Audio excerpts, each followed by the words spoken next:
This is the Coach and Benway podcast. I'm Coach Red Pill. I'm joined by my co-host, Dr. Benway. Dr. Benway, we're talking about Mike Cernovich and how he got rid of James Gunn, the director of Guardians of the Galaxy. He just got booted off of Guardians of the Galaxy 3. And so we were talking about it, and I just want to get your thoughts. What are you thinking about this whole situation?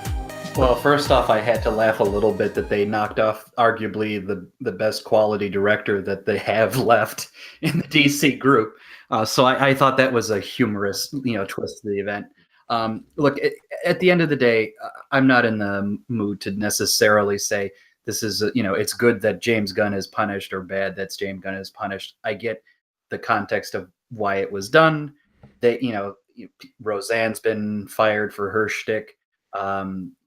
Other people, are trying to be booted out of, or are being booted out of industry for having any sort of unnecessarily unpleasant opinions. It was time to take another head back, and this was an opportunity that came in their lap.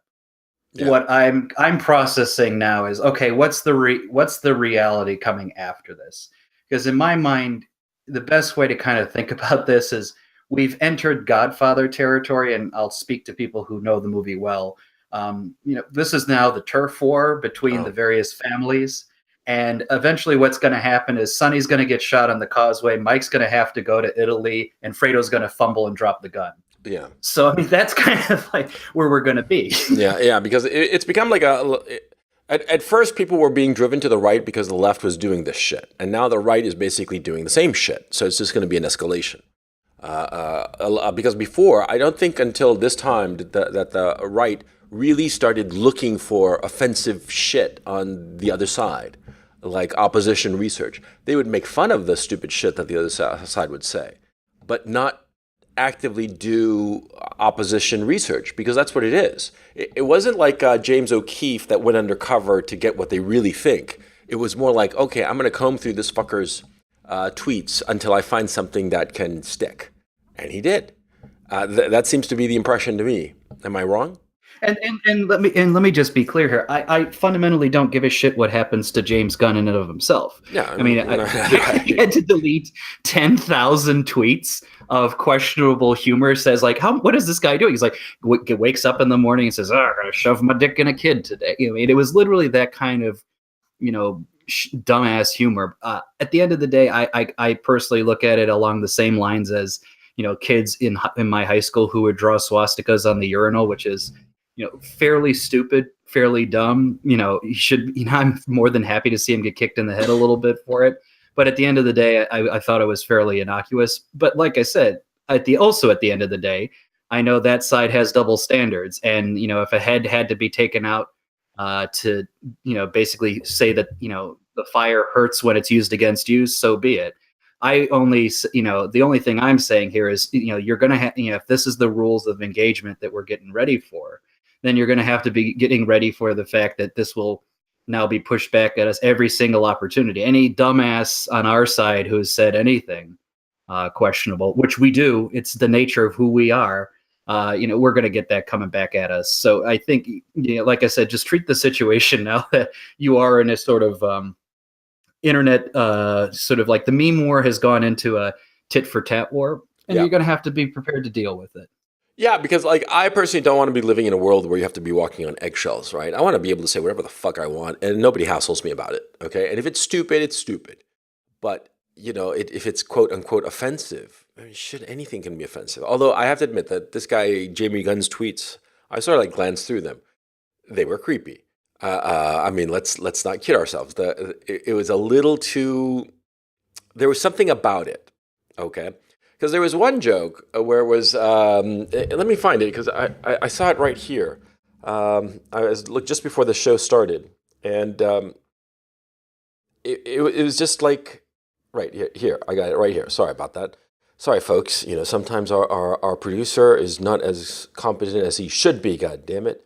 Oh, that's me. Oh, there's so many of them. You just throw a pen out into the internet, you're bound to hit one. Yeah. Listen, the Hardy Boys and the mystery of what it feels like when Uncle Bernie fists me. # sad children's books. That's one of the tweets that James Gunn did. Now, Well, it's kind of the thing I have funny. to, yeah, Okay, it's kind of funny, yeah. but the others are a little bit creepy. Uh, You also have to keep in mind this guy's film history. The first movie he wrote was Tromeo and Juliet, and it's the trauma cinema shit. Just take 5 minutes of that movie, and mhm. you're gonna see none of these tweets come out of the fucking blue. Yeah, This shit. This guy has been open about this kind of thing for a long time, yeah. and it's funny to me that Disney would have even hired him in the first place. But that's neither here nor there. Well, look, there are two things that are true about Hollywood. That a lot of creeps wind up going there and becoming producers in order to get the hot girls that they could never get in high school. And there are a lot of pedophiles there who gravitate towards the children's end of the industry because Hollywood obviously employs a lot of children for commercials, especially, and a lot of pedophiles are around that area. Um, there's the big rumor that Brad Renfro, never recovered from the abuse he suffered, and that's why he eventually died young. I mean, I forget if he suicided or overdosed. It doesn't matter. Something horrible happened to him. Yeah, like a lot of the young kids who grew up in the industry were abused, severely abused. And the two Coreys talked about it all the time. And the one that's still alive keeps, Yeah. tempting us and telling us that one day he's going to reveal the big names, but he never does. Or perhaps because if he did, he'd get into a shitload of trouble, or maybe he's using it for subtle blackmail. Who knows? But look, all kinds of sick shit go on over there. It's always been the case. Okay, there's a reason that actresses and actors before were considered, on a par with prostitutes. It's always been a disreputable occupation. Always. In the last few decades, we've gussied it up because of movies that generate so much money. So much money is wrapped around the industry that we, like think it's like a higher calling than it actually is. But it's always been meretricious, and the people who gravitate towards it are creepy. Lots of them, and lots of them are pedophiles. So I get the feeling that maybe James Gunn is sort of like the sacrificial lamb, so a lot of people can continue to skate under the radar. What do you think? Maybe I have a feeling that the reason he got fired so quickly, funny enough, and you may think I'm crazy, is that the Star Wars films got so bad and they had to put him on ice. So what do they do now? We got to be very protective of the moneymakers we do have, which are the Marvels. And oh fuck, even the hint that this guy has like something that's going to embarrass us out before he even the news hits the mainstream media, kind of thing. I mean, I suspect that that's not the only reason. I suspect that's part of the reason. The fact that Disney's extra sensitivity on this front. The other thing I can think of on that, sure, I would. It would be one thing if this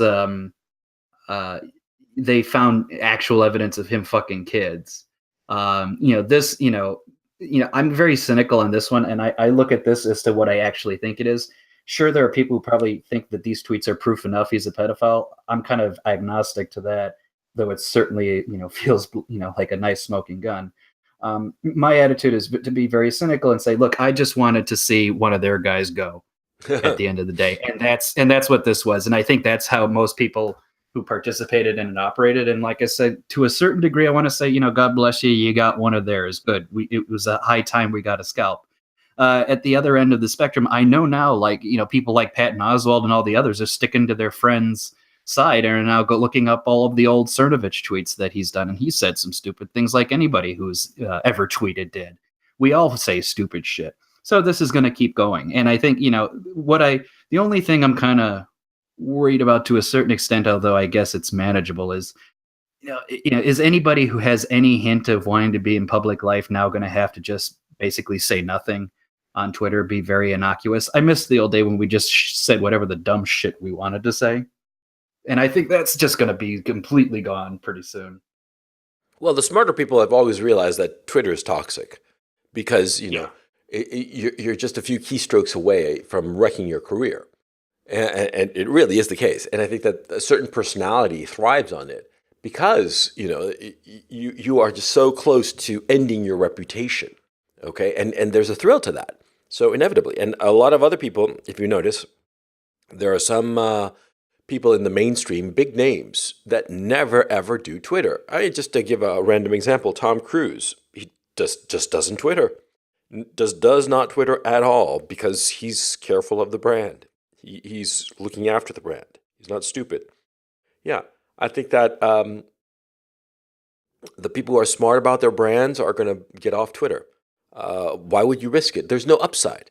And people say, "Oh, that you interact with your fans." Oh, bullshit, you know. And because the people who wind up, like lurking around and following your Twitter, right? It's like a certain kind of person, you know. It's not representative of all of your fan base, and not even the most helpful insofar as building your brand. I I've always been very ambivalent about Twitter. Sometimes I often wonder to myself, why am I doing it? I love it when I get like the notifications, but on the same time, I feel like sort of like a prostitute because, or worse, like one of those Pavlovian dogs, like, ooh, I got a notification. Ooh, and, it like lights up the little dopamine centers in my brain. But I don't know. Regarding James Gunn, regarding the scalp taking, yeah, this isn't going to fucking end well. Where do you see this ending eventually? Some detente or some total warfare? Well, all signs point to total warfare, and I'll tell you why. Because I was thinking this through earlier today, and my preferred goal would be, mutually assured destruction, or arguably mutual disarmament, multilateral disarmament, which is to say, okay, fuckers, we all know that, we've all lost men on both sides. We're not going to stop. So why don't we just put an end to this tactic? And in theory, that'd all be well and good. But the problem with that is, the left wing will never ever give up a gun that they have, because if it's been effective, it's won for them. They're not going to give it up. And to me, what was really telling through this whole thing were the double standards that people on the right have been using. To me, I don't have a problem with anybody along the lines of, let's say, Styx, Hexenhammer, when he says, I don't think Roseanne should have been fired, and I don't think James Gunn should have been fired. I'm like, okay, I get your consistency. That's fine. Yeah. But for guys like David French and Shapiro, and all you have to do is look at their history, they'll say, oh, Roseanne said one bad thing, and she should be fired immediately from this one Disney company. And then all of a sudden, the James Gunn thing, 10,000 tweets about all the machinations about ways that children can be defiled. And, suddenly, this is going too far. I don't want a tone police here. I don't want a fucking tone police. I don't want a tone police, but tone policing as I am. Yeah, I mean, fuck them. I think that, Ben Shapiro. They always go after this side to the point where I'm like, look, the National Review writers, the Ben Shapiros of the world, don't even think of them as conservatives anymore, people. They are effectively liberal. They effectively attack our side and give passes to their side.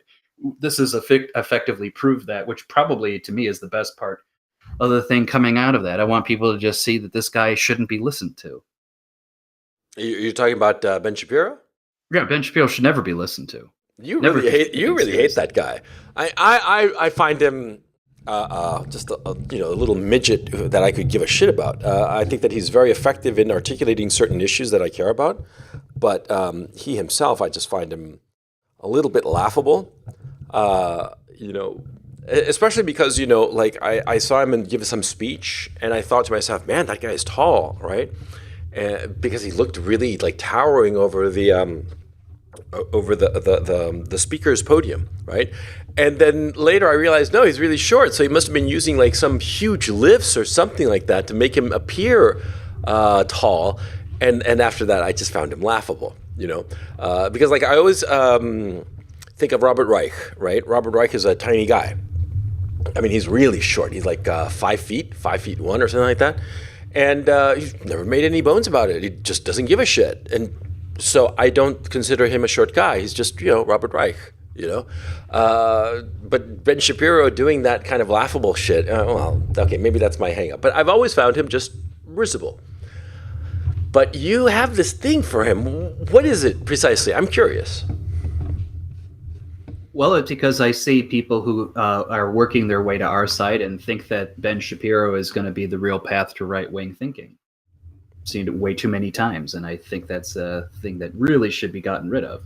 And not to mention, I think the guy gets way too much credit for work that other people have done in terms of in the day attacking social justice warriors. I mean, our group of people have been doing that much longer than Ben Shapiro has. Mm-hmm. And I think the worst element of it all is that Ben Shapiro, because people close to our sphere kind of like the guy, he gives way too much fifth column like weight to neoconservative thinking when it comes to international relations that leads into our side. And we can do well without that. Yeah, I agree. The thing that really bothers me about Ben Shapiro, even though this is all marginal, is his blatant neoconservatism, which is really becoming an issue of the use of American military force for the greater good and glory of the state of Israel. That seems to be what neoconservatism is actually about.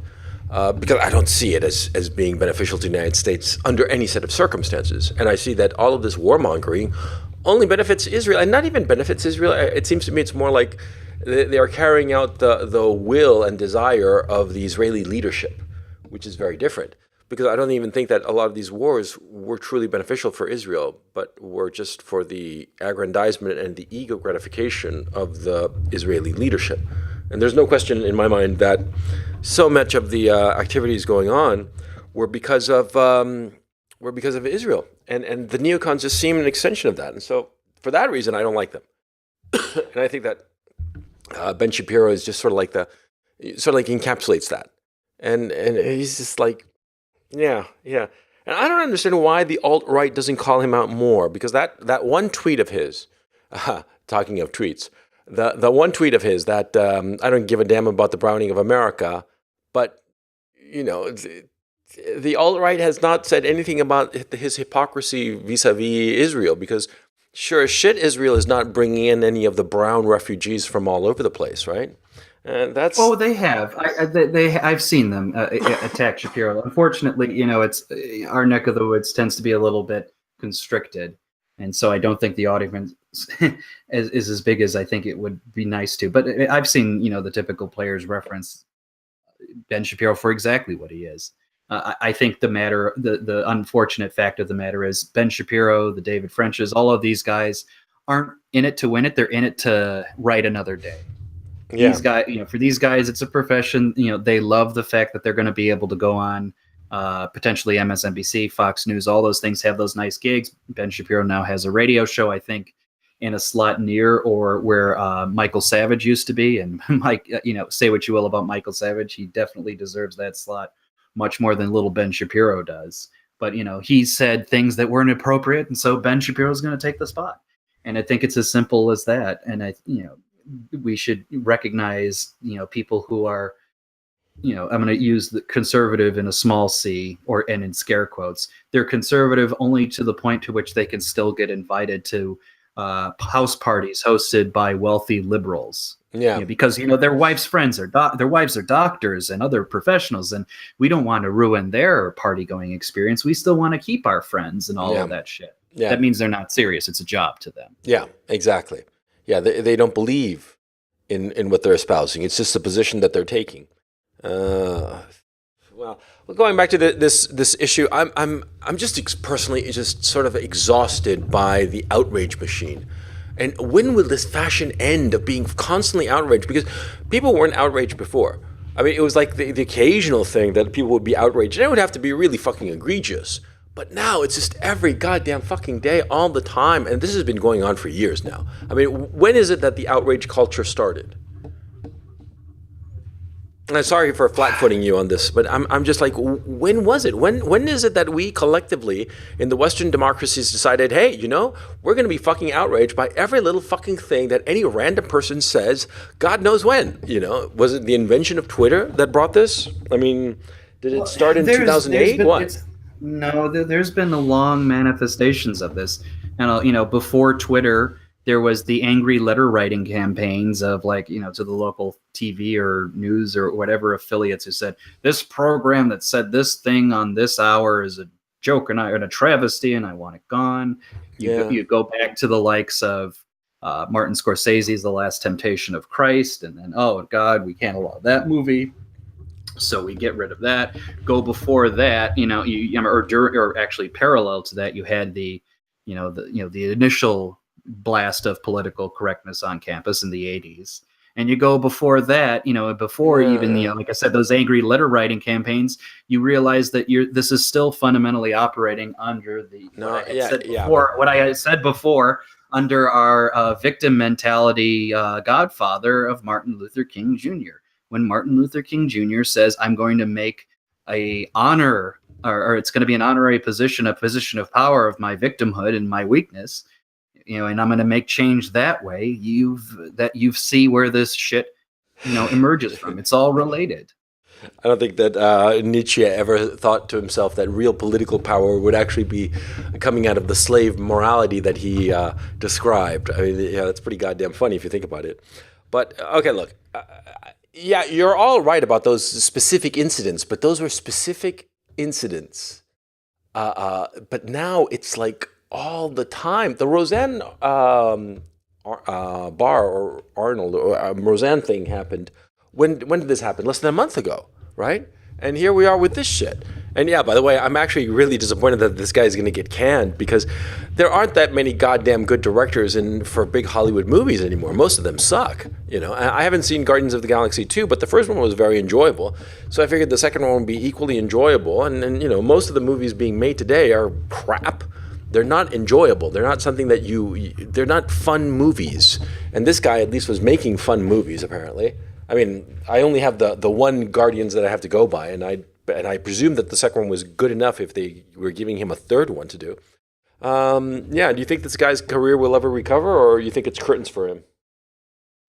It depends. I'll let you know in a year. Yeah. If he's back to work in a year, he'll be fine. Yeah, because another victim of this is James Woods, right? James Woods is one of the great actors of our time. He's a little bit creepy looking, and perhaps he as a person might be creepy. I have no idea. I have no insight in that regard. But he is one of the great actors. Salvador was a really fucking interesting picture. And he's always given dynamic and interesting performances, even when he has relatively small roles. I recently saw him in this picture, Too Big to Fail. And he had a relatively small role as... he was Dick Fuld. He was Dick Fuld, the chairman of Lehman. That was the one that collapsed and triggered this whole mess of 2008. He was a small role, but he was interesting in it. He was a very interesting president. He's always been charismatic and interesting. And his agent dropped him on the 4th of July. And in the nastiest way imaginable, sent him an email saying, well, it's the 4th of July and I'm feeling patriotic, so I'm not going to be representing you anymore. Holy shit, man. Did you see that tweet? You could tell yeah, I did. And you could tell the guy probably sent it after drinking a few mojitos. Yeah. Because that's what that email smelled like. You could smell the drunk emails. They're very predictable. Yeah. And I mean, it's funny you had mentioned, James Woods being compelling. I had recently watched Casino again, and he's just plays part of a little loser pimp. Yeah. That kind of like is able to lead Sharon Stone around by the nose, and he's just so compelling, being a slimy sleazeball. But he's great. He's perfect. But he's been and he didn't even do anything. You can't point to anything that says, he did something shameful and ergo he's being punished for it. It's like, no, he's just being conservative. Yeah. That's the only reason he's not getting work. Yeah. Roseanne Barr, we all know, look, you can say what you will about the tweet of Roseanne Barr. I still think all she said was, was a statement of fact that the woman did look like a fucking chimp. And, she got fired for it. And it's largely because she, as Roseanne said, and I think she's right, she voted for Trump. Yeah. So if when their side is so cynical about it, my attitude is to just be as cynical about it on our side. Look, James Gunn even tweeted himself about Roseanne, saying she basically got what she deserved because you have to realize that you can't say anything you want, man. People are going to get offended. I'm like, okay, James Gunn, thank you for justifying your own firing. Bye bye. I didn't see that tweet. Did he? Do you have it around there? Oh man, you'll see. Just go to our usual crowd of followers. It's there, and it made me laugh. Yeah, well, fuck him then. Yeah, I mean, you got what you had coming to you. I mean, that's fucking funny. That really is funny. Yeah, like I said, my anxiety is, like I said, it's not over these guys, losing their jobs and I'm worried for their sake. I don't give a shit about them. I'm more worried for our own sake, like I said, because more bodies are going to come from this. And to your point, I don't think. people are going to be cool-headed enough to say, you know what, you're right, this sucks for all involved, let's not do this again. Ain't going to happen. More bodies are going to come, more bodies, it's going to escalate and whatnot. And like I said, we've been living in a sort of pre-Civil War situation anyway. This is just another manifestation of it. Get ready for a fucking wild ride, my friends. Yeah, that's the thing. When you keep saying that we're living in a civil war, and I think to myself, I don't know. I mean, it's fun to imagine that shit of a civil war, of like differences in the culture leading to a civil war. It's fun to imagine it, but then the reality and practicality of it, you think, oh, that's bullshit, right? But then I start looking at this Twitter shit, right? And there really is no endpoint. There is no scenario whereby both sides or all sides agree to just relinquish this and stop doing this and stop escalating, because there's no central authority that can make everybody toe the line. There's no great power on either side who could just say, okay, we have all on the right have decided that we are no longer going to go after the left's Twitters.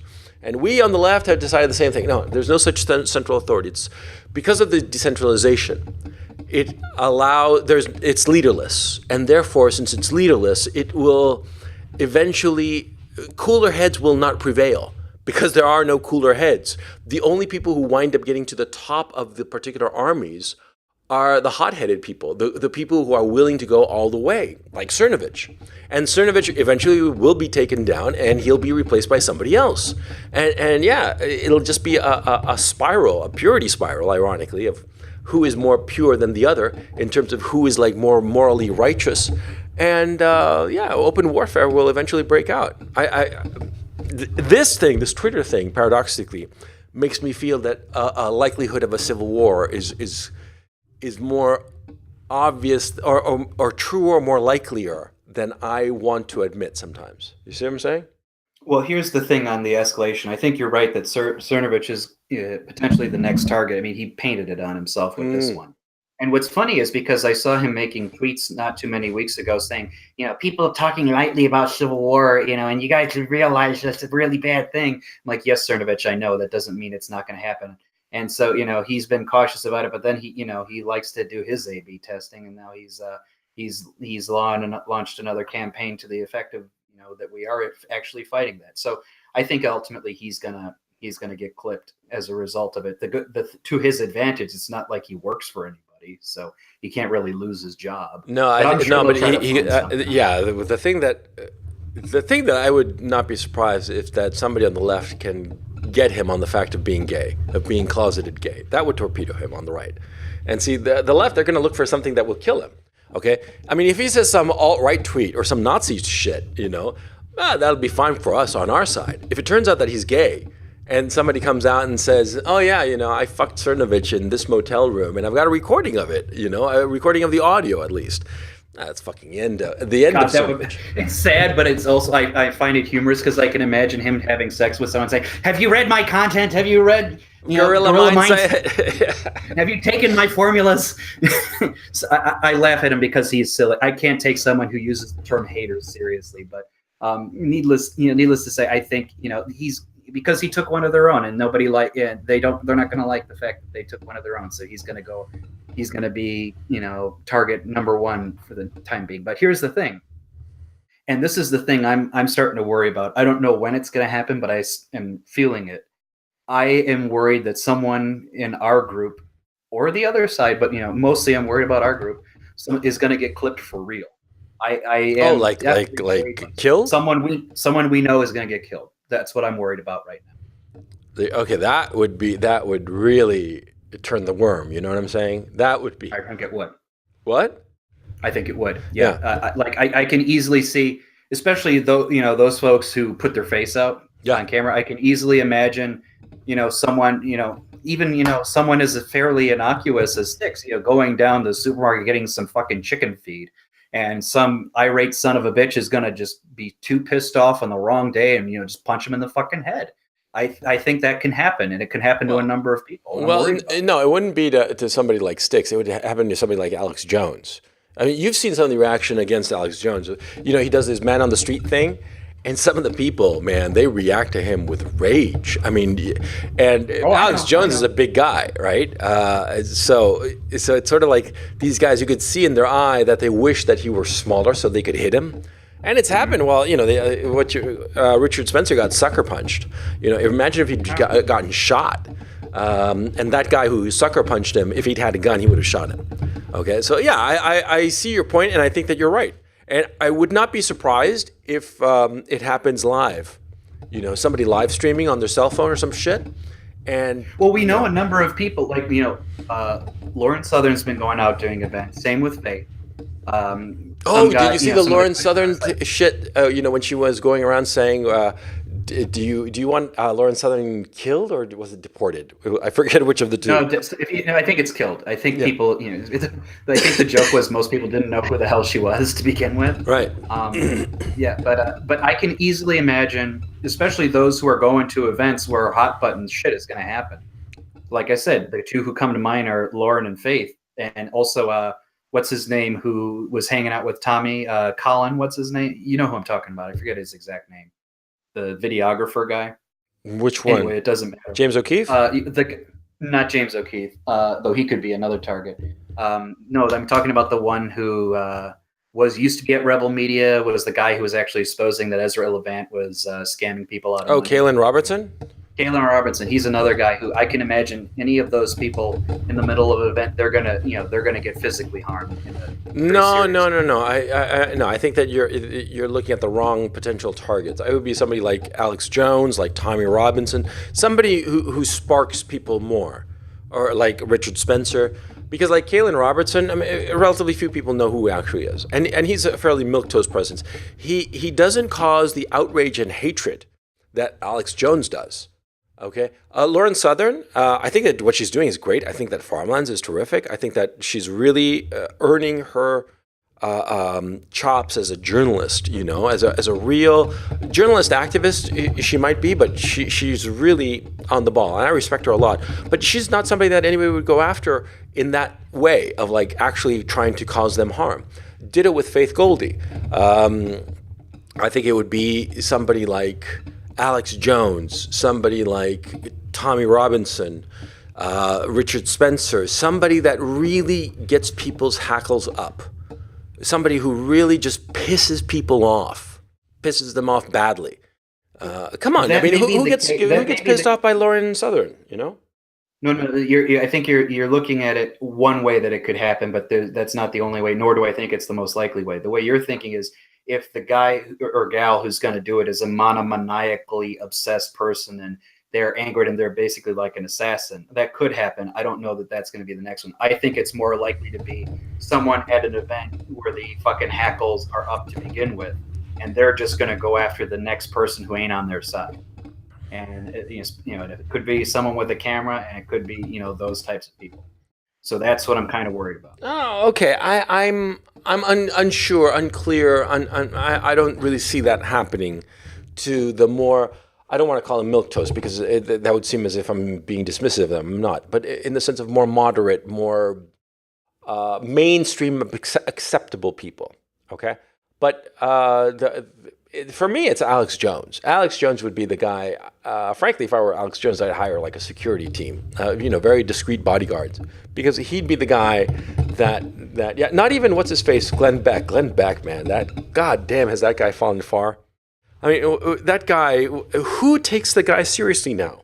Because nobody believes him when he put on the MAGA hat. Everybody thought that he was just doing it for position. I mean, does anybody believe that he was sincere? I don't think he even knows if he was sincere at this point. Glenn Beck. Now that's a name I've not heard in a long time. Yeah. in internet time, he's ancient. Yeah. I no one effectively no one that I pay attention to at the very least. Yeah. I mean, I view it as a cynical ploy.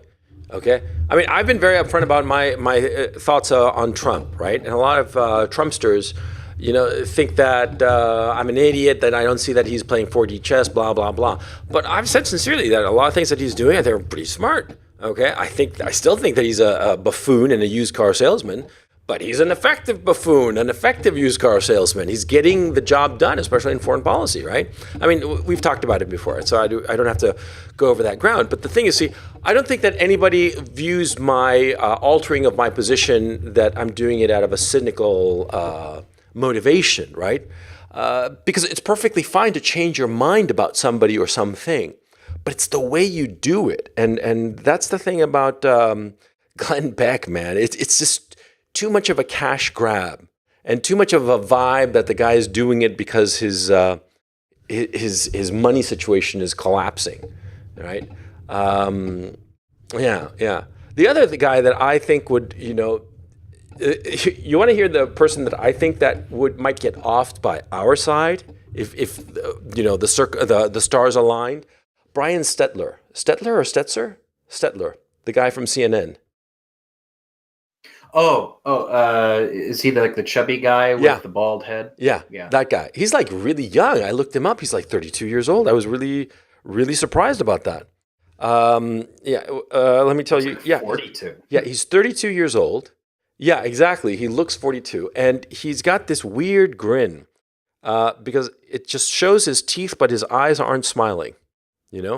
There's something about his eyes that they're like psycho eyes, frankly, of like psychopath eyes, like the vibe that the guy is just, I find him creepy. I find him distinctly and severely creepy, and I want nothing to do with the son of a bitch. You know what I'm saying? But I think that a lot of people on the right, they get their hackles raised by him, and that he would be a guy that they would go after. You know what I'm saying? Who else on the left would be like that? Can you think of anybody? I mean, if you're gonna go down that path, I'd argue anybody at CNN in particular, like the likes of Anderson Cooper and Chris Cuomo, are certainly not pleasing to anybody. Some people may be aggressive towards Joe Scarborough in part because they think he killed his intern. What? What's that story? I don't know that. You never heard that story? His intern in 2001 was found dead in his office. Really? Yeah. Girl or guy? Trump himself posted this. He's like, what happened to his fucking intern? God.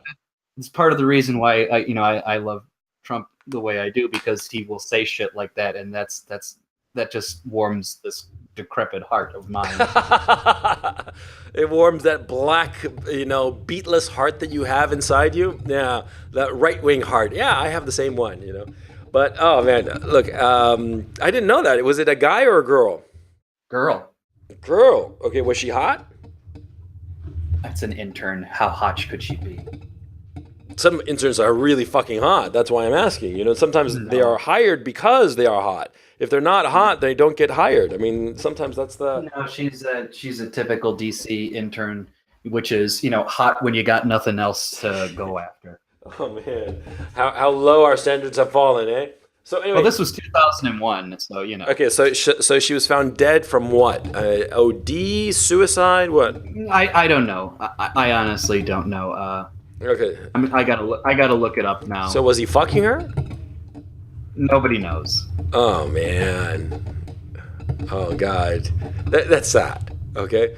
That's sad that some 21-year-old chick or 22 or 24, however old she was, she died. I mean, that's fundamentally a sad story, okay? Anytime a young person dies, it's sad. But oh man, they're getting all smeared in shit like that. Oh man. Oh, anyway, Joe Scarborough. The other thing that I've been noticing in the news, it reminded me of Joe Scarborough, and it reminded me of his interview with Alexandria Ocasio-Cortez. Man, the DNC, man, the knives are coming out. Did you see that op-ed that, what's his face? The Democrat, when convenient, Joe Lieberman penned for the Wall Street Journal, attacking Ocasio-Cortez? Man. What did he say? Oh, you didn't hear about it? Oh, man, that was fucking classic. Basically, he's saying that Ocasio-Cortez is bad for the Democratic Party and that basically she should not be supported. Okay, and what's his name? Crowley. He's on a third party. He's on the ballot for the election in November as a candidate for a third party, right? Because apparently there's some random party in New York in the 14th congressional district that automatically nominates who they think is going to be the Democratic nominee, and so he's on the ballot, and he's refusing to take his name off the ballot, but he's claiming that he's not. It's not a third-party challenge. He just doesn't want to defraud the voters because apparently by the rules, the only way that he could get off the ballot is if he were running for some other office, and he's been offered to run for some other office, and therefore automatically be pulled by the ballot so that Ocasio-Cortez has no opposition. But he's refusing to do that on principle because he doesn't want to be defrauding voters, which is just so much bullshit. I mean, like, clearly the guy is in September, October, when he feels that what's her name is imploding, he's going to ramp up his election machinery and run as a third-party candidate.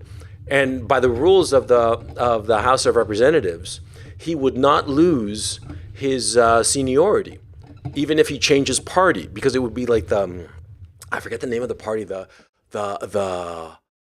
Families for America Party or some shit like that. I mean, some random thing, okay?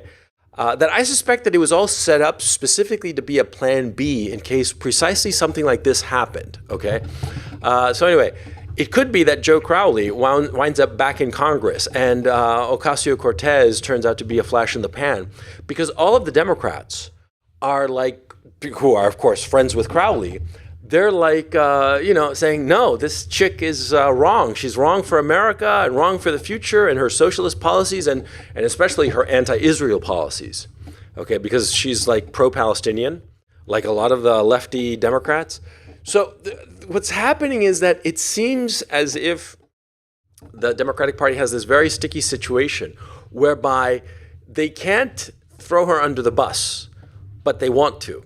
If they throw her under the bus, it's like throwing away a bright young promise. But if they stick with her, they're losing a very important key in their parliamentary caucus, so in their House caucus. And so they're like, what the fuck do we do? It's kind of interesting. How sad. Well, I can't think of a better group of people to have this problem. Oh, yeah. Honestly. Let them, deal with that, digestive juices of their stomach. And if the ulcer buries its way through their system, so be it. I'm more than happy to see that failure. I do think it's humorous that of all of the things she said that's really got their hackles up the most, of course it would be the Israel comments. Of course it would be. Yeah. Not the fact that she's, open and willing to seizing shit from other people at will. Funny you mention this. I know we're going off the original topic, but so be it. So what? I was talking to a friend at work this week on that business trip, and he brought up Ocasio. Mm-hmm. He's talking to her. He says, "Oh, friends of mine really like her. They say she's the future of the Democratic Party." And I naturally, in my way to not play all my cards, like, well, what does they mean by that? Her gender, her youth, the fact that she's Latino, all that. He's like, all the above. And he revealed to me, like, the thing that pisses him off most about her is that he says, I don't care if people have politics different than me, but all she's done in her life is basically be a barmaid. I don't understand how she's done anything for her country to merit the position. And I thought about that. And it did remind me of, fundamentally why I don't think our republic is existing the way it was intended. As intended, in the Constitution that everybody values so much, it's operating under the assumption that it's a amateur sport of the wealthy men who have done their bit already. They're not beholden to anybody financially and are just doing their few years of service to the government. But the fact is now is like, well, because we've already modified the law in such a way as to be truly quote unquote democratic. Well, then you are going to have little shits like this come in who don't have any basis in reality, who don't really have a job, who don't really know shit from Shinola on the world, and they're going to rule things. You just have to kind of accept the fact that you're not really going to get anything worthy of a republic these days. And so I asked, everybody who, may still be of the mindset that America has the greatest constitution on the earth, to think of what exactly is going to get built from the reality of that, because it ain't the fucking old ways. It ain't 1790 anymore, my friend. Yeah, well, my thinking is that that notion went out the window. That notion of the gentleman politician. That went out the window when the amendment passed, I forget which one, that allowed for the direct voting of senators. Senators originally were voted on by the state legislatures, as it should have been. State legislatures, because the whole point of the Senate is to cool the passions of the House of Representatives. That's the whole idea of the Senate. They're there longer, 6 years as opposed to 2 years. They can deliberate longer. They can stretch things out. They can kill legislature, no problem. That's the point. And the point was for it to be a inherently conservative body. And what more conservative would it be than, when you elect somebody from the state legislature, right, that can pass the political process of the state legislature to go to Washington and serve in the Senate for your state, right? Who is going to go? Some guy who is very conservative and who basically appeal to all sides, and somebody who's been around since forever, somebody who is not politically threatening to anybody at the state level, right? And those people are all going to be inherently conservative. Even if their politics are quote unquote liberal, they will be fundamentally conservative people. And therefore, anything that comes their way, they will try to kill it because they will want the stability that has allowed them to rise to the level that they are, which is a good thing, because change for the sake of change is not necessarily good. Okay, but anyway, once that went out the window, I forget which amendment that was. I'm trying to think. It was like, it doesn't really matter. Yeah. It was the muckraking period when that happened. Yeah, it was like the late 19th century. Am I right? Something like that. Or early 20th. It's around that. Yeah, time. Around that area. I think the problem may have actually started even before that. I think it started when you had full male suffrage, actually, because then you are involving people who, frankly, didn't have skin in the game. The whole people had the notion like, oh, it's just a bunch of rich white guys who get to control everything. It's like, well, part of the reason they had people with property controlling things is because they actually had stake in the country. They actually had a physical stake of the land. They were paying, the majority of the, taxes, such as they were at the time. Yeah, they were the ones who had the right to say, no, we're going to do this or not that, as opposed to some shit kicker who, was renting some fucking lot in the city or is just a sharecropper or anything. It's like he only has one interest, feeding his mouth. Not a bad interest, but that's all the interest is. Yeah, you're absolutely right. I think I used to think that this notion of only gentlemen of property could have the right to vote. I thought that was so disgusting when I was young. I thought everybody should have the right to vote and blah, blah. As I've gotten older, people with skin in the game. Frankly, I think it should be not people who have property, but people who have children. Only they should be allowed to vote. That's my thinking. Also, it's part of my whole notion that the family, the nuclear family, is the basis of any society, and that a society's interest should be to foment the formation and growth of nuclear families. And this whole individuality shit should be just tossed out the window. I'm going to be doing a video about that, precisely that issue, because it seems to me that that's the only kind of sustainable society. That's the only basic unit you can have for a sustainable society, because you cannot have a sustainable society with the individual as the basic unit. You can't. The lone individual is sterile. By definition, you need a pair, okay? And once you have decided that you need a pair in order to procreate, then it becomes obvious you need the nuclear family, because it's not just any pair. It's not two men or two women. It's a man and a woman who decide together that they're going to have children. That's my thinking. But in our current state of affairs, I think that my view is a radical minority's view, I would guess.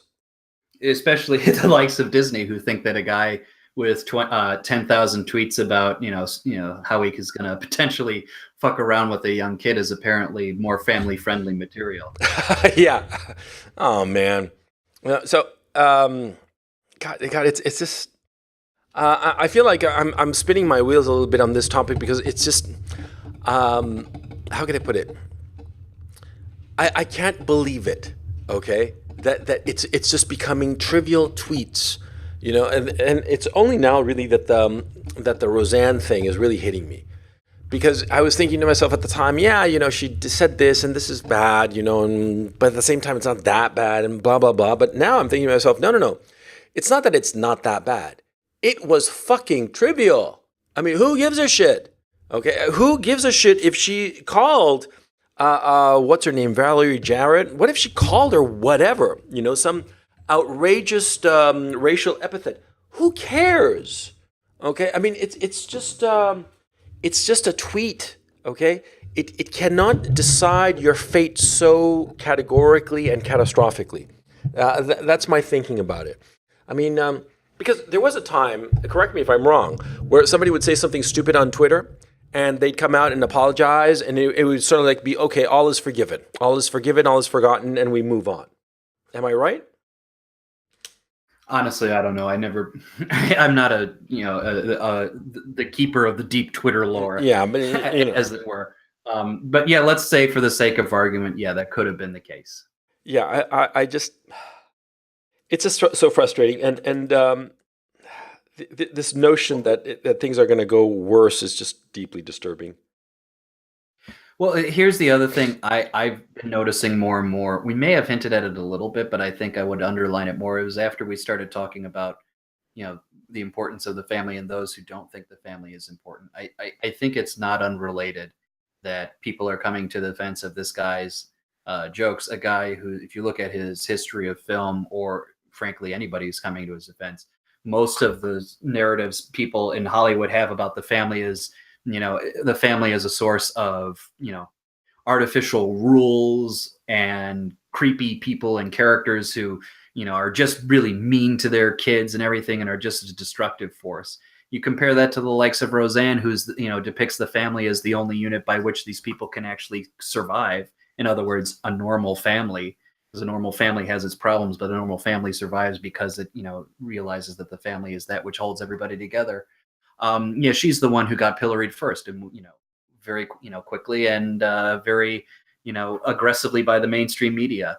Whereas this guy, it had to be the likes of our neck of the woods to just constantly hassle the fucker until he got out of the picture. But the thing is, that mentality, that thinking is still there, and I think that individually focused mentality of saying fuck the family, fuck anybody who thinks of this world as a cohesive whole that should be protective, they'll bite back hard. And nobody on the individualist side likes the idea that no, there's something more than you which you're going to have to give way to, and so they'll attack it. And it's not a surprise to me that that thinking, as I said before, the notion of freedom, which is consumption at the individual level, would think, oh, fucking kids, it's just another event, it's just another appetite.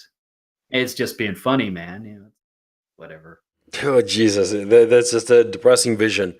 Yeah, because, as a man, you only feel satisfaction when you are devoting yourself to a cause greater than yourself. Because when it's just yourself, it is, and I've lived that kind of life at different periods of my own life. It's just depressing.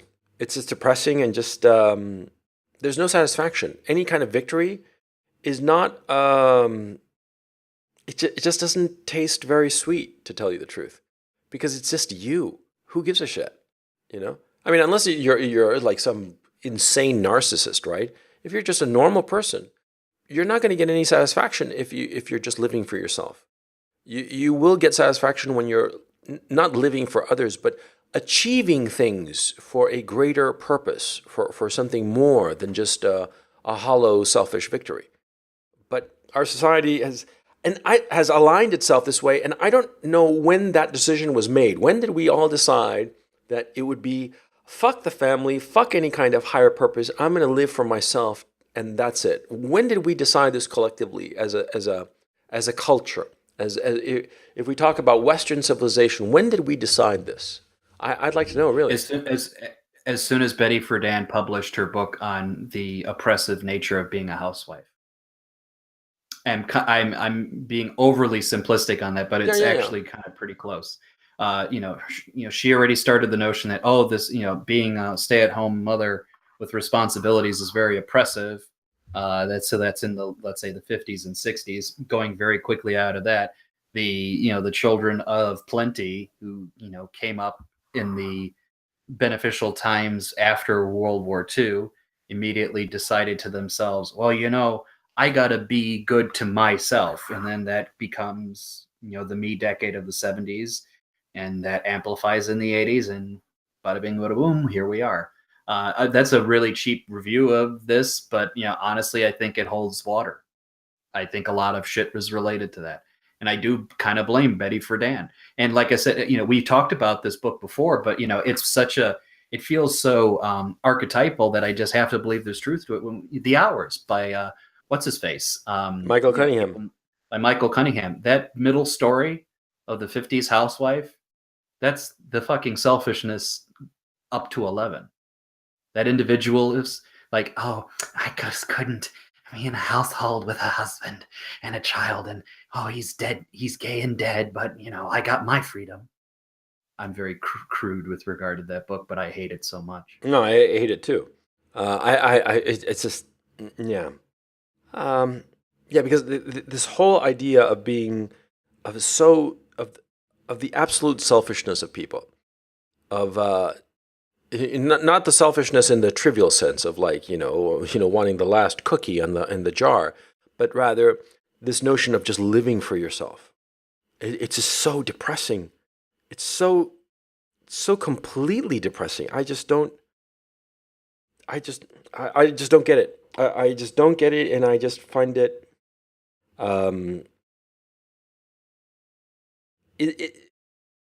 Anybody who has a family of their own starts to see how hollow it is to live for yourself.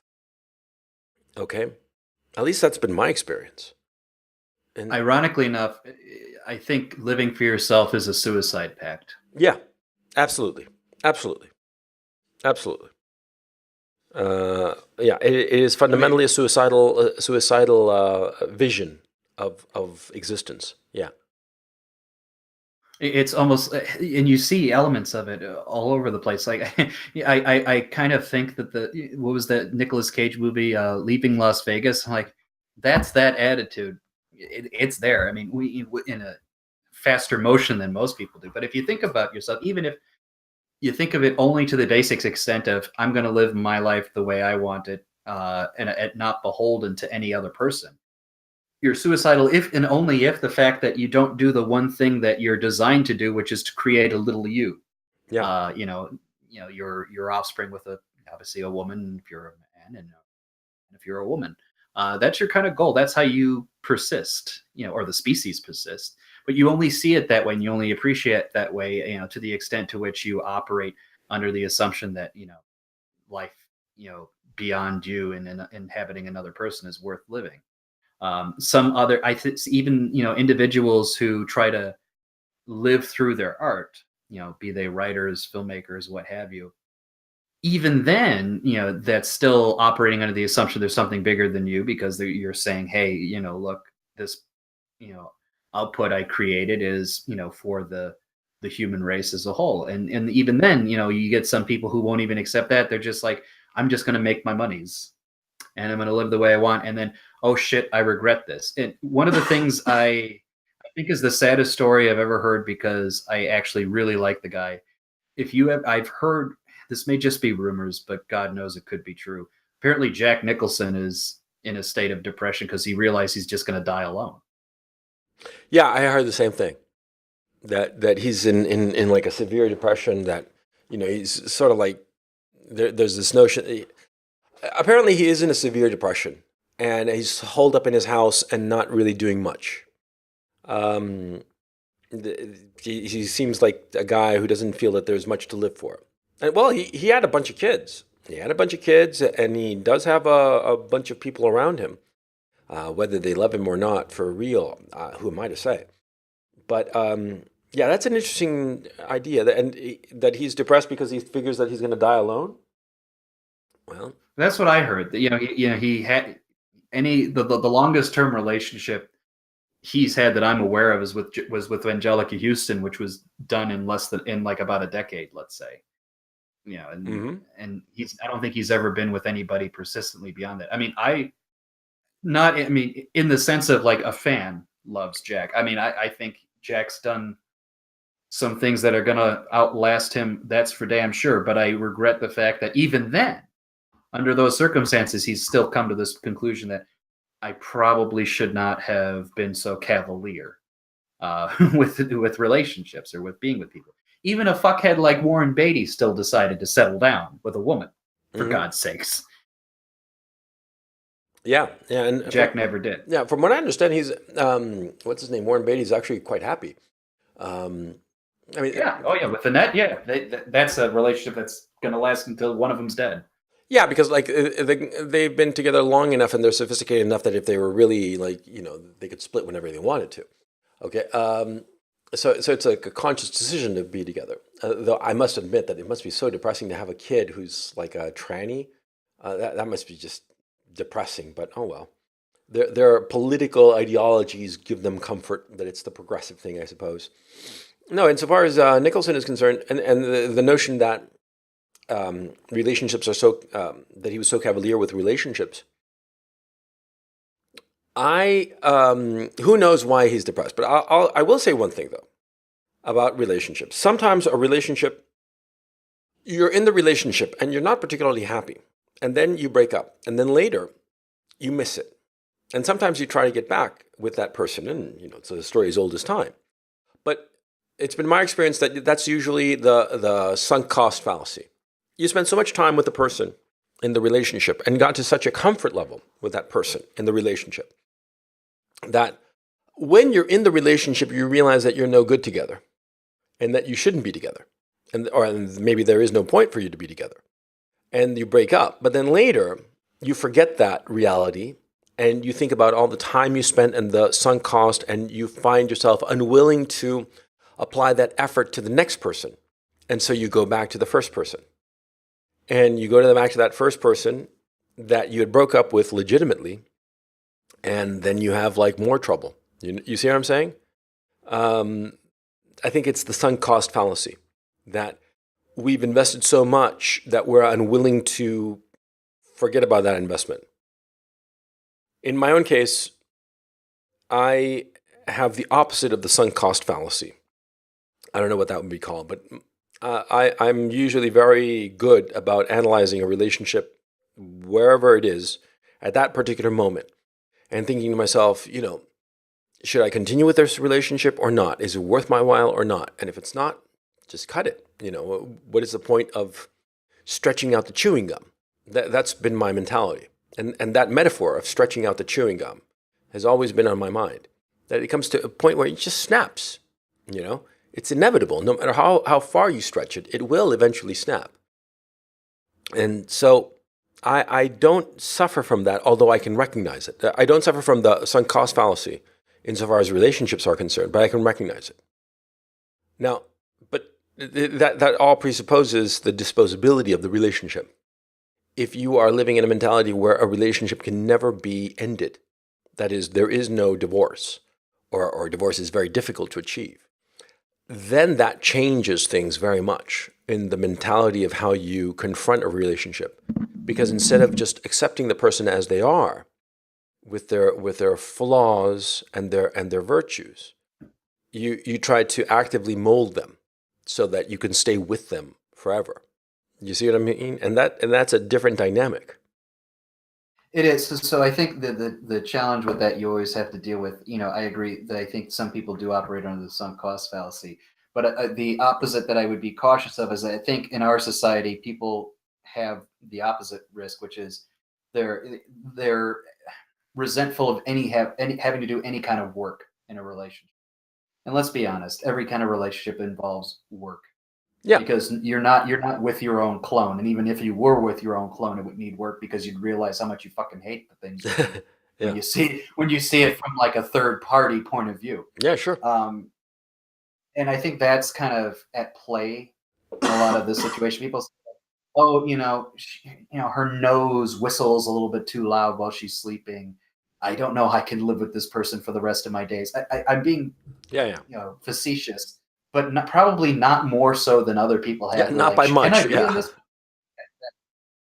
And the truth of the matter is, there are things you just have to put up with in people. I mean, I have a long term relationship, and I already know. I know my uh, my fiance does things that I think are fucking annoying, but we deal with it and we know how to manage through it because we understood that we're going to have to manage through it somehow, and we do.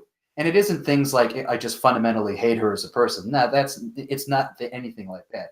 It's the day in and day out drudgery of life that we all kind of have to deal with. That's Yeah. the nature of living with people. Yeah, that's the thing. We've gotten to a point in our relationships where we find it easier to dispose of a relationship than to work at it. Work at it not in the stupid, lefty California way of working on a relationship, but I mean in a real sense of like negotiating so that the things that annoy us a little less, and we in turn change so as to annoy our partner a little less. You know what I mean? That kind of constant negotiation. Instead of negotiating, we dispose. And this is pretty interesting because this mentality, which has been a part of our domestic situation for quite some time now, is percolating in the political sphere, because we're starting to see that we're not going to negotiate with our political opponents. We're going to dispose of them. And that is what it's, to bring it back to what we were talking about originally, Yeah. the James Gunn tweets and all this shit. Uh, it's the left and the right are kind of like collectively deciding, I don't want to be married to you anymore, and I'm sick of having to negotiate with you, so I want you fucking gone. I want you replaced. I want to dispose of you. And so that is actually a way to look at the current situation, because it's both sides no longer know how to negotiate with people that they disagree with. Does this make any I think sense? there's yes, I think there's truth to it, and I there's no one to blame but ourselves for that. And I don't mean like I'm the clean, independent person here who's pointing fingers at you left and righties. I'm as much a part of this as anybody, Yeah. and I know it. I recognize it in myself. I recognize it in others. Uh, and the depressing thought is I don't know right now a way to kind of like meet in the middle outside of one thing. And I laugh at this, but frankly, it's the only thing that I think can unite every single person on the earth, or at least every single person in the country. Like the only person I can envision being made as a compromise leader where everybody says, okay, we're going to tone down, is if we like elected Jeff Goldblum to run the country. Honestly, nobody I know doesn't like Jeff Goldblum. And like, that's like the last bit of emergency landing I kind of have in my mind. It's like, we all love Jeff Goldblum's weird quirkiness. He and David Lynch could become president and vice president of the United States, and we'll all kind of work through it from there. Yeah, David Lynch. I'd vote for David Lynch, not Jeff Goldblum. But David Lynch, yeah. But no, seriously though, doesn't it feel that somehow this inability to negotiate with one another on a domestic level, on a personal level, the disposability of the relationships has led to this mentality on a political level, on a macro level, that we do not have to negotiate with the opposition. They have to bend the knee to us. And if they don't, then we're going to have to keep on hitting them until they do. You see what I'm saying? Yeah, yeah, I do. And here's why I'll give a little bit more sympathy to our side than the other side. I actually do because I've seen it happen. I've seen over the course of time, our side, the right wing side, have tried too much, in my opinion, to meet people halfway. Yeah. Because what has happened? You meet halfway, they then They want move more. Yeah. goalposts. They want more, and they want more, and they want more. Part of compromise is both sides have to give up. I don't think the other side has given up one thing, and our side, I think probably rightly, even though I know it's a potentially a bomb waiting to happen, is that no, we're not going to give inches anymore. Yeah. And I think there's value to not giving inches anymore. The risk of that is, to your point, compromise is off the table. And if compromise is off the table in a legitimate long-term kind of way, and this is why I keep bringing up the image of the Civil War, there's no compromise. The only way you're going to proceed forward is if one side is gone. Yeah. by gone, I mean they're not voting anymore. They've been demographically replaced. They got bumped off in a conflict. However you want to phrase it, Yeah. that's the only way forward. And that's why I feel like I'm the black pill guy here, and I'm not necessarily saying, "Oh, thank God there's a civil war." I'm just saying I think there's a way you have to look at this as the realistic situation, and then you kind of prepare yourself for dealing. Well, I'm starting to see the outlines of how this could happen, and the casual idea I had in a previous podcast that abortion might be the focal point, that abortion might somehow coalesce both sides. The more I think about it, the more I believe that that's true, because it is a black and white issue, moral issue, that both sides feel very strongly about, correctly or not, by the way. Because I think that a lot of people on the right, see, in their heart of hearts, they don't actually mind abortion, because a lot of times the people getting aborted are the ones that they don't want around. There's a reason that the black population in the United States has remained steady. It's because most abortions are carried out by black women, not white women. Okay, white women just they're better at taking contraceptive measures, and so there are just fewer white abortions. It's mostly black women having abortions, right? And I think that a lot of conservatives don't mind that, quite frankly, because it limits the population, the black population. The black population has been extraordinarily steady in the United States over the decades, and it will continue to be steady over the future decades. And so, yeah. On the other hand, that's just I went off track, off point. The point I'm trying to make: if there's a civil war, that would be like the perfect wedge issue. Just as slavery was the perfect wedge issue in the actual Civil War, the 1860-1865 Civil War. And by the way, I'm almost done with the video, with the documentary. So we'll do a podcast on that. I'm looking forward to it. But going back to this issue, the original Civil War started because of political differences of opinion, and eventually the slavery issue was co-opted as the justification for the war, even though it really was not the reason for the war. It was just a justification. And in that documentary, Shelby Foote says quite brilliantly that America's true genius is its ability to compromise. It's not its steadfastness in its principles, but rather its ability to compromise and come to a working agreement with people who think diametrically opposed from you. And he's actually right. And the fact that we're currently living in a situation where people no longer want to compromise, I think that is really a bad thing for the United States long term, okay? Because it's coming to a point where they cannot compromise. They don't want to compromise. And it's because I think of this consumeristic mentality, that, why should I compromise? Fuck that, I'll just get a new product. I'll just dispose of the one I have and not settle and get something that fulfills all my needs, which is the opposite of compromise, right? That's my I think you're right.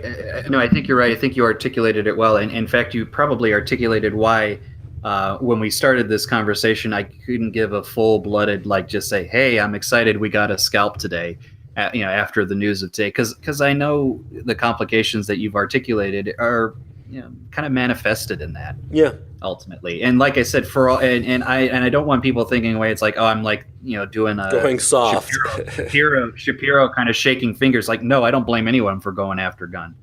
Fuck him. Like I said, he even called it upon himself.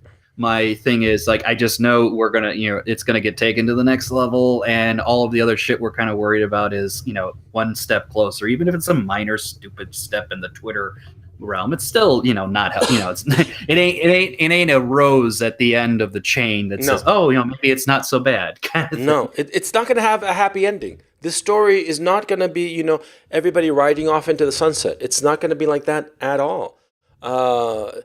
Because the more I think about it, the less opportunity for compromise I see. Because there is no path to compromise, because there are some issues that are growing. Look, this whole issue of abolishing ICE, right, It is insane, and yet people genuinely believe it. Okay? And the people who genuinely believe it think that people like you and me are immoral Nazi pigs for wanting ICE to still exist and deport people. Okay? And they genuinely believe that it is a human right of anybody on the face of the earth to travel and live in wherever they want to on the earth. Okay? Those are uncompromisable positions. Exactly. That's what you phrased it very well there, which is part of the reason I'm so sad. Isn't just because like, oh, I wish I could compromise, but I can't because I'm just a stick in the mud. It's that I look at the other side and I don't see anything to compromise with.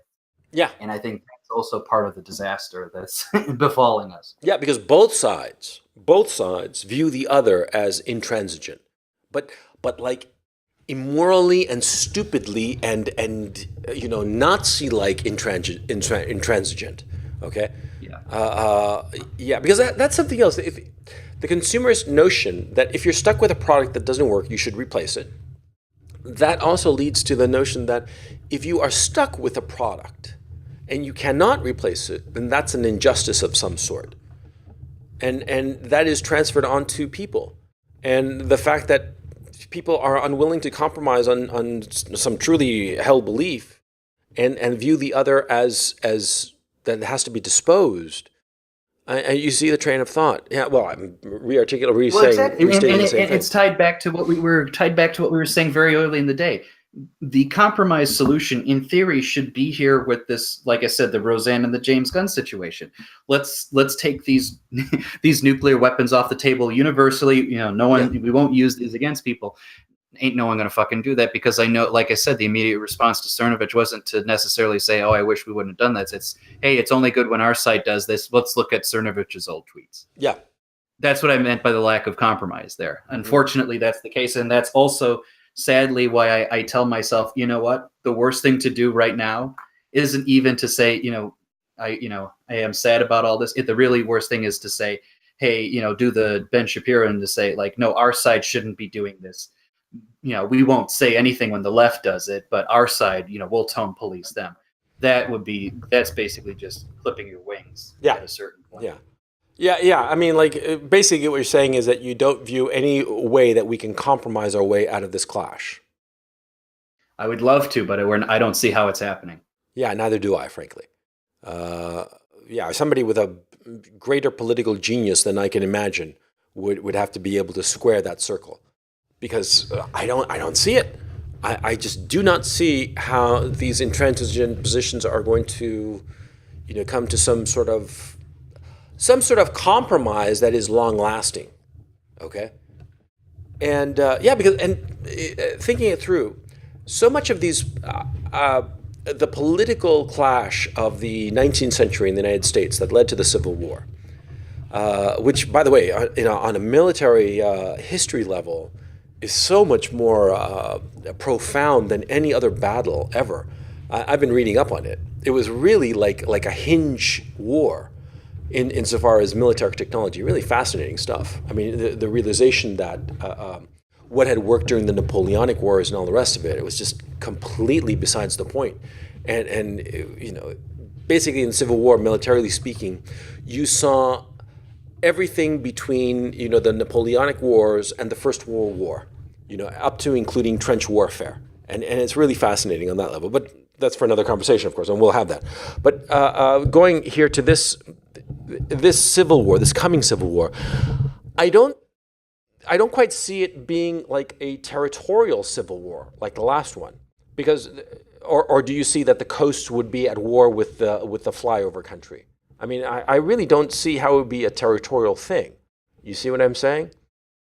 I see it more like a guerrilla warfare. I have a feeling it'll be somewhat like the Spanish Civil War. We're going to have, because the divides are political rather than politicals and geographical, you're going to see some just weird shit, neighbors fucking with neighbors, all sorts of crazy things. I think... I agree with you completely. There's not going to be any kind of front lines per se. I think it's going to be house to house.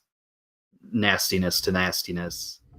And it'll be, in the words of Thomas Hobbes, nasty, brutish, and short. Yeah. And on that happy note, we've tested the patience of our listeners far enough. We've gone an hour and 20 minutes.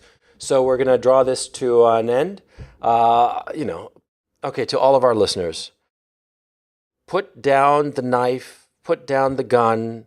Life is worth living, whatever Coach and Benway say. There's more to life. Choose life, for crying out loud. Please, I beg you, do not commit suicide because of the black pills that we are feeding you today. Oh, man. Well, here, I'll come up with a good recommendation. For 2 hours tomorrow, leave Twitter, leave the cell phone at home. You can take a book with you if you want. Go for a walk. Go somewhere where there aren't any people. Do some reading. Do some contemplation. Whatever you think is going to be the most interesting thing. Listen to music, if you will. I think you'll find that you'll actually achieve some degree of personal fulfillment above and beyond just buying some shit or listening to some album. Yeah, that sounds pathetic. That sounds pretty good. Yeah, and if you can get laid, getting laid, that's always the best medicine for depression.